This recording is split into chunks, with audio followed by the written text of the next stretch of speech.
तो चलिए बिना किसी देरी के सीधे इस पूरे मुद्दे के अंदर चलते हैं। आज हम NEET UG 2026 paper leak scandal की हर एक पार्ट को खोलकर रखने वाले हैं। ये एक ऐसा घोटाला है जिसने पूरे देश को हिलाकर रख दिया, और हम समझेंगे कि आखिर उस दिन हुआ क्या था जिसकी वजह से इंडिया के सबसे बड़े मेडिकल एंट्रेंस एग्जाम को अचानक रद्द करना पड़ा।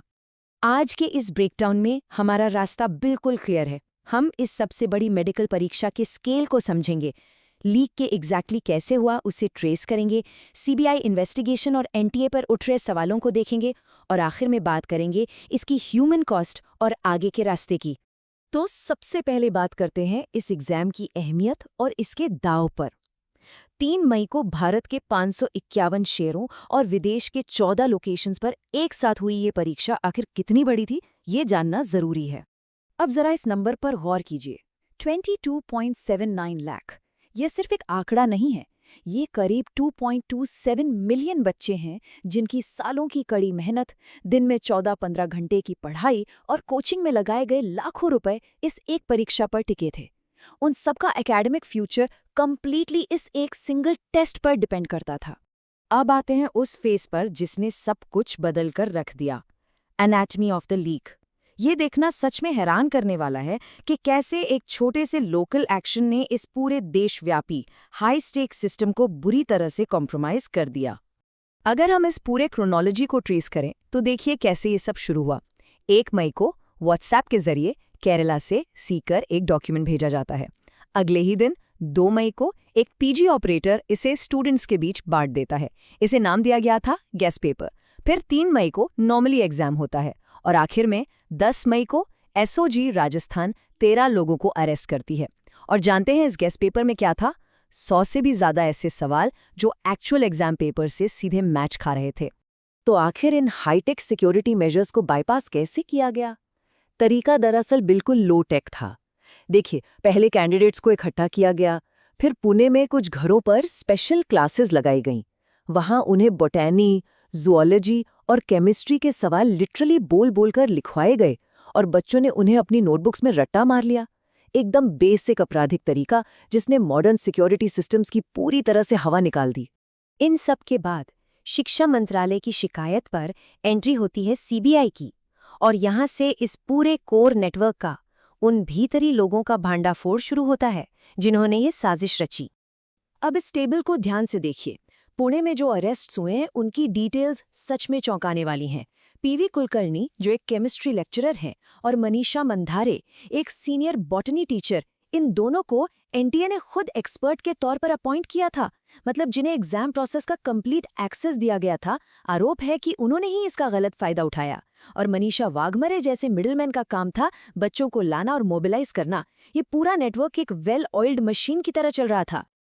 और इस सब खुलासे के बाद जाहिर सी बात है, सीधे तौर पर निशाने पर आई नेशनल टेस्टिंग एजेंसी यानी एनटीए, और यहाँ उनके संस्थागत बचाव और ग्राउंड रियलिटी के बीच एक बहुत बड़ा गैप देखने को मिला।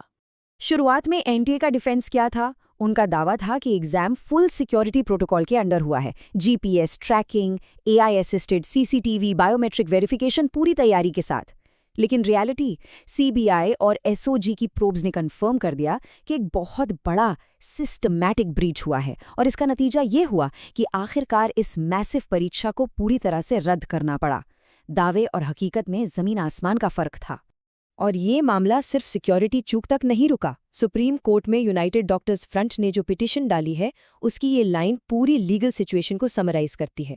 उनका कहना है कि एनटीए का करंट लीगल स्टेटस एक ऑटोनमस सोसाइटी का है, जिसकी वजह से एक अकाउंटेबिलिटी वैक्यूम बन गया है, मतलब सीधी जवाबदेही की कमी है। और ये सीधे तौर पर संविधान के आर्टिकल 14 और 21 के अंदर दिए गए इक्वालिटी और राइट टू लाइफ या आजीविका की गारंटी पर एक सीधा हमला है। एक ऐसी एजेंसी जो इतना बड़ा एग्जाम कंडक्ट करा रही है, पर उसकी डायरेक्ट संसदीय निगरानी या ऑडिट का ना होना एक बहुत बड़ा लीगल सवाल बन चुका है। लेकिन इन लीगल और इंस्टीट्यूशनल लड़ाइयों से परे एक और पहलू है जिसे बिल्कुल इग्नोर नहीं किया जा सकता, द ह्यूमन कॉस्ट। वो डीप साइकोलॉजिकल और आर्थिक कीमत जो सच में मेहनत करने वाले बच्चों ने चुकाई है। आज तक की इस एडिटोरियल कमेंट्री पर जरा गौर कीजिए, ये बहुत पावरफुली हिट करती है। The leak is not a bug, it is a feature. परीक्षा ज्ञान का नहीं बल्कि इस बात का टेस्ट कर रही है कि किसके पास कितनी एक्सेस है। ये सच में डिस्टर्बिंग है। सोचकर देखिए, एक तरफ सालों की ईमानदार मेहनत है और दूसरी तरफ 30,000 रुपए देकर खरीदी गई एक लीक्ड पीडीएफ। जब इस तरह के सिस्टम में एक्सेस एक्चुअल एकेडमिक मेरिट पर भारी पड़ने लगे तो पूरे सिस्टम पर ही सवाल उठना लाजमी है। तो अब आखिर आगे क्या? The road ahead. जब कमांड चेन की इतनी बड़ी नाकामी सामने आ चुकी है और केंद्रीय शिक्षा मंत्री ने इसकी जिम्मेदारी ली है, तो तत्काल संस्थागत समाधान क्या है? जो सबसे पहला ऑफिशियल कदम उठाया गया वो आप इस आधिकारिक एनटीए नोटिस में देख सकते हैं। एक फ्रेश स्टार्ट की घोषणा की गई है, जहां इस एग्जाम को रीशेड्यूल करके अब नई डेट 21 जून 2026 तय कर दी गई है। लेकिन सिर्फ री एग्जाम कंडक्ट करना ही काफी नहीं है।